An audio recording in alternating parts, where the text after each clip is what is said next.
Según Mateo, Jesús entra en el desierto con el propósito explícito de ser tentado por el mismo diablo. Mientras Jesús ayuna, una batalla está a punto de estallar. En estos primeros versículos de Mateo, encontramos información crucial. El Espíritu Santo guía a Jesús, ese mismo Espíritu que descendió sobre él durante su bautismo. Y ahora, ese mismo Espíritu lo lleva al desierto. Mateo, capítulo 13. Pero Jesús le respondió: permíteme hacerlo ahora, porque así debemos cumplir con toda justicia. Entonces, él lo permitió. Tras ser bautizado, Jesús salió inmediatamente del agua y he aquí que los cielos se abrieron para él, y vio al Espíritu de Dios descendiendo como una paloma y posándose sobre él. Y de repente, una voz vino del cielo, diciendo: Este es mi Hijo amado, en quien me complazco. Mateo muestra progresivamente que el Espíritu es el agente personal que estará íntimamente involucrado en guiar a Jesús a lo largo de su vida terrenal. Jesús vino para cumplir la voluntad del Padre que lo envió, y es el Espíritu el que lo guía en este viaje. Así, Jesús no está solo en el desierto para comunicarse con el Padre, sino también para enfrentar al enemigo. Ese mismo Espíritu le dará a Jesús la capacidad de resistir las tentaciones de Satanás. Aunque Herodes fue el primer adversario humano de Jesús, ahora se revela la verdad: el verdadero adversario es el diablo, o como se le llama posteriormente, Satanás. Esto indica que Jesús es específicamente tentado por el diablo. El término griego diabolos, acusador, aparece antes del artículo definido. Esto representa un ser, no una representación de la depravación o propensión a la corrupción. Mateo, capítulo 13, versículo 39, Nueva Versión Internacional. El enemigo que sembró estas semillas es el mismo diablo. La cosecha representa el fin de los tiempos, y los segadores son los ángeles. Debemos entender que el diablo es una entidad, no una abstracción. El diablo no es una noción vaga.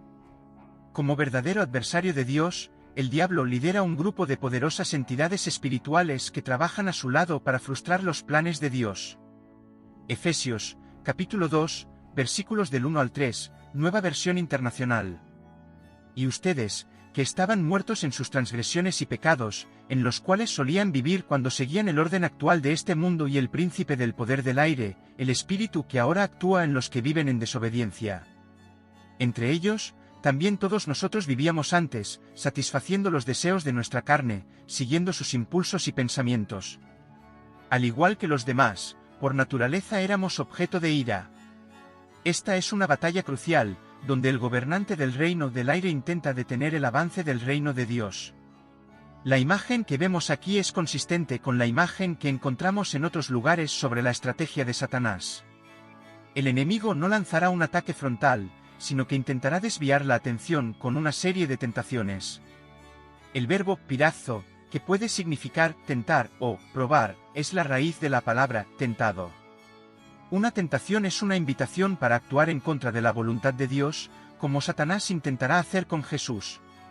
Una prueba busca persuadir a una persona a ser fiel a la voluntad de Dios, con la esperanza de que la persona supere la prueba.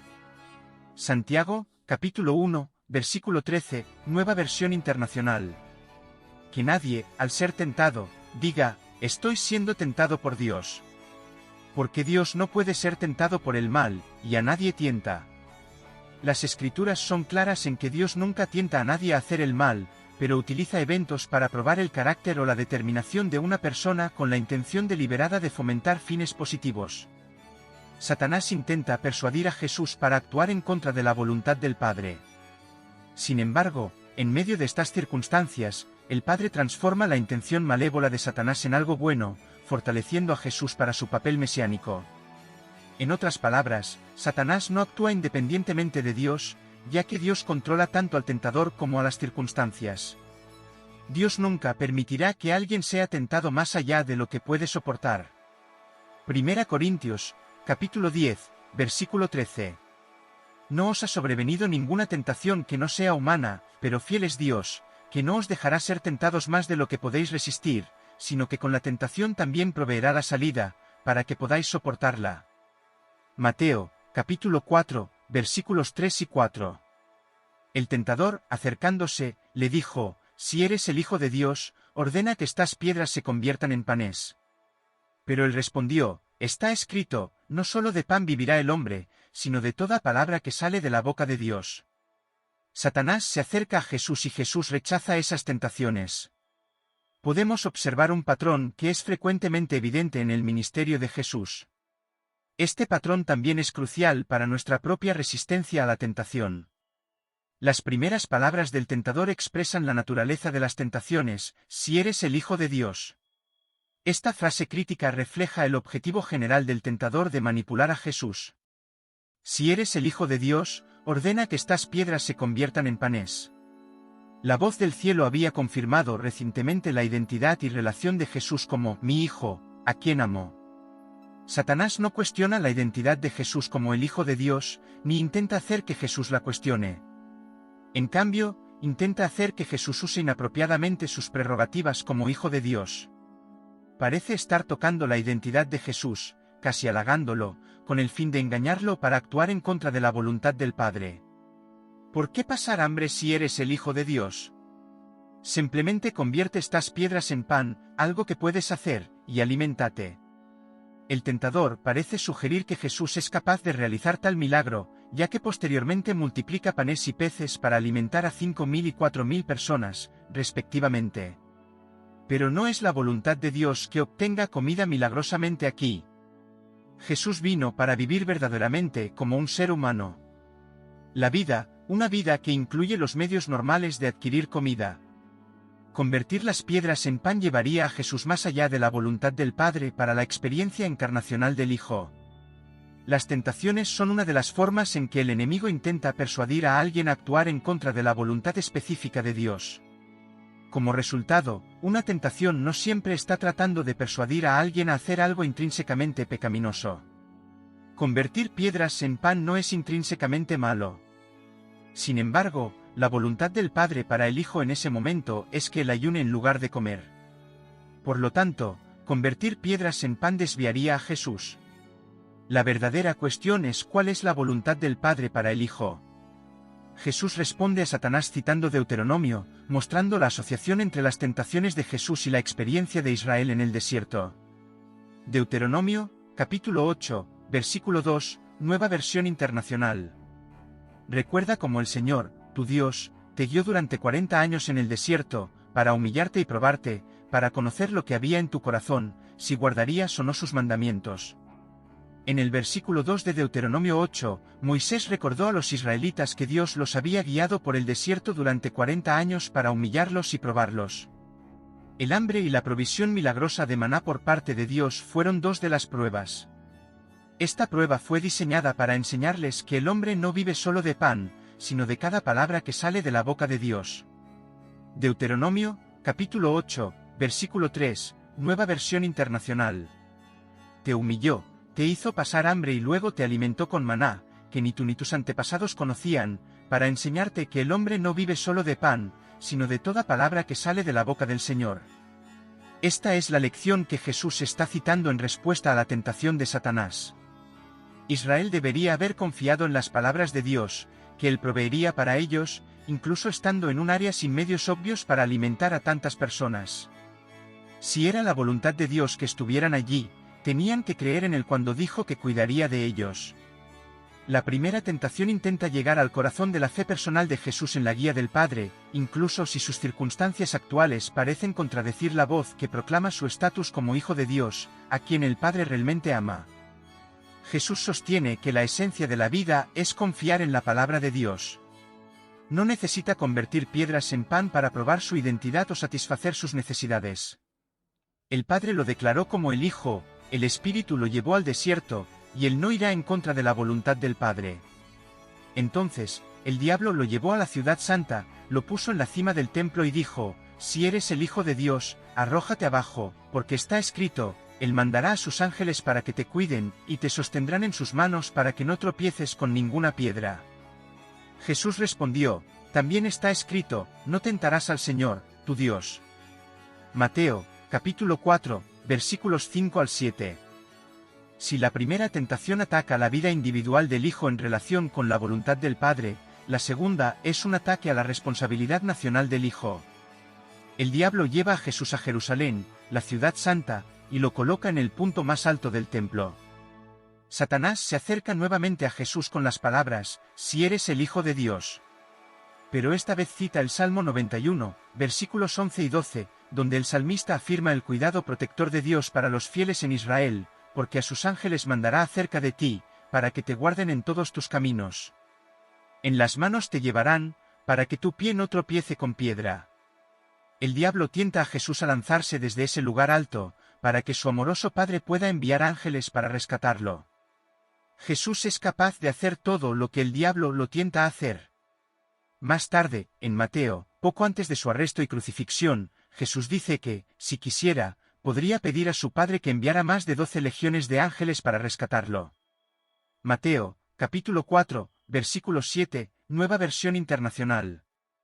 Jesús le dijo, también está escrito, no tentarás al Señor, tu Dios. Primero, Satanás intenta poner a Jesús en peligro. Al hacerlo, Jesús estaría probando inadecuadamente el amor de su Padre, intentando manipularlo para enviar un equipo de rescate de ángeles. Tales demandas no son hechas por verdadera fe. Jesús está siendo presionado para confirmar su relación con el Padre. ¿Realmente el Padre lo ama? Que lo demuestre, enviando ayuda. Nuevamente, el diablo lo llevó a una montaña muy alta, le mostró todos los reinos del mundo y su gloria, y le dijo, todo esto te daré, si te postras y me adoras. Entonces, Jesús le dijo, apártate, Satanás. Porque está escrito, al Señor, tu Dios, adorarás y solo a Él servirás.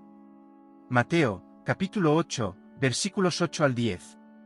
Las tentaciones no solo tienen elementos personales y nacionales, sino que ahora el diablo revela una dimensión universal también. Lo lleva a una montaña alta, le muestra todos los reinos del mundo y su gloria, y luego hace una oferta sorprendente, todo esto te daré, si te postras y me adoras. ¡Qué tentación tan cruel! Estos reinos son la razón misma por la que Jesús dejó de lado su propia gloria. Su propósito final es reunir a las naciones en el reino de Dios, pero antes de sentarse en su trono real, debe ser crucificado. Entonces, el diablo ofrece un atajo. Jesús puede evitar el calvario de su sufrimiento humano y la agonía de la cruz. Así, Jesús declara enfáticamente, apártate de mí, Satanás. Porque está escrito, al Señor, tu Dios, adorarás y solo a Él servirás. En esta respuesta, Jesús ejerce su autoridad legítima sobre Satanás, emitiendo su primer mandato y citando por tercera vez el libro de Deuteronomio. Deuteronomio, capítulo 6, versículos 13 al 15. Teme al Señor, tu Dios, sírvele solo y jura por su nombre. No sigas a otros dioses, los dioses de los pueblos que te rodean, porque el Señor, tu Dios, que está entre vosotros, es un Dios celoso. Su ira se encenderá contra ti, y te exterminará de la faz de la tierra. Jesús lo derrota con una palabra. Aquí, 3 puntos esenciales resaltan.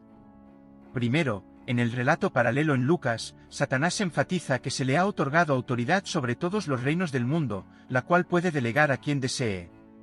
Satanás ejerce un poder considerable sobre las personas y las fuerzas de este mundo, pero su poder es limitado.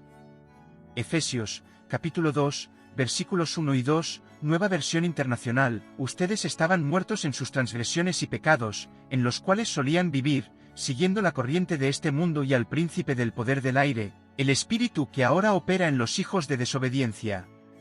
Apocalipsis, capítulo 13, versículos 1 y 2, Nueva Versión Internacional, vi surgir del mar una bestia que tenía 10 cuernos y 7 cabezas, con una corona en cada cuerno y un nombre blasfemo en las cabezas. La bestia que vi era semejante a un leopardo, pero tenía patas como de oso y boca como de león. El dragón le dio su poder, su trono y gran autoridad. Su oferta a Jesús indica su propia autodecepción diabólica. Su fin está cerca, pero sigue luchando, creyendo que puede desviar la atención de aquel que viene para poner fin a su poder. Segundo, porque las tentaciones involucran la distorsión de la realidad, el remedio se encuentra en la verdad de las Escrituras. Finalmente, solo el Padre es digno de adoración. La demanda de Satanás para que Jesús lo adore revela su objetivo general y es la esencia del pecado. El pecado desea rechazar la voluntad de Dios y seguir su propio camino, retratándose como el Dios de su propia vida. Satanás aspira a ser el sustituto de Dios. Mateo, capítulo 8, versículo 11. Y os digo que muchos vendrán del este y del oeste y se sentarán a la mesa con Abraham, Isaac y Jacob en el reino de los cielos. Luego, el diablo lo dejó, y he aquí, ángeles vinieron y lo sirvieron. El comentario final de Mateo sobre la historia de la tentación proporciona una conclusión reconfortante, al mismo tiempo que ofrece una visión del panorama más amplio detrás del conflicto de Jesús con Satanás. Entonces el diablo lo dejó, fue el resultado inmediato de la reprimenda de Jesús a Satanás. Aunque este es solo el primero de muchos ataques a Jesús a lo largo de su ministerio, establece el tono para su batalla y toda la guerra espiritual. Sin importar las circunstancias o tentaciones, Jesús debe permanecer enfocado en la voluntad del Padre, resistiendo el asalto del diablo al aferrarse a la verdad de Dios, haciendo que Satanás huya. Mateo dice, y he aquí, ángeles vinieron y lo sirvieron. Este comentario indica la importancia cósmica de la escena que acaba de ocurrir. El Hijo comenzó la invasión del dominio de Satanás. Vemos en Hebreos, capítulo 1, versículo 6, y de nuevo, cuando introduce al primogénito en el mundo, dice, que todos los ángeles de Dios lo adoren, punto. Esta es una victoria significativa en la batalla cósmica y, finalmente, resultará en la derrota de todo mal y en el establecimiento del reinado de Dios en todo el universo. La importancia es reconocida en todo el cielo, y los ángeles sirven al Hijo que ahora está avanzando el reino, justo después de su bautismo por Juan. El Espíritu Santo condujo a Jesús al desierto, recordándonos que parte de su preparación para el ministerio provino de una experiencia en el desierto. Una experiencia en el desierto casi siempre se cita como parte de la preparación de liderazgo de un líder de calidad. El diablo tentó a Jesús en el desierto durante 40 días para ver de qué estaría dispuesto a prescindir y cómo confiaría en Dios para proveer. Las 3 tentaciones de Jesús corresponden a 3 tentaciones que los líderes enfrentan hoy. Primero, la tentación de ser autosuficiente, incluso con necesidades legítimas. Jesús no se volvió controlador, él tenía fe en Dios. Segundo, la tentación de ser espectacular. Jesús rechazó ser un artista sorprendente, no realizó acciones para volverse famoso. Tercero, la tentación de ser poderoso. Jesús no aceptó atajos para obtener poder o adoración. ¿Cómo lidias con las tentaciones del liderazgo? Examina la estrategia de Jesús para enfrentar las tentaciones comunes de necesidades legítimas, habilidades y fama. Jesús es nuestro modelo para vencer la tentación, nunca fue derrotado.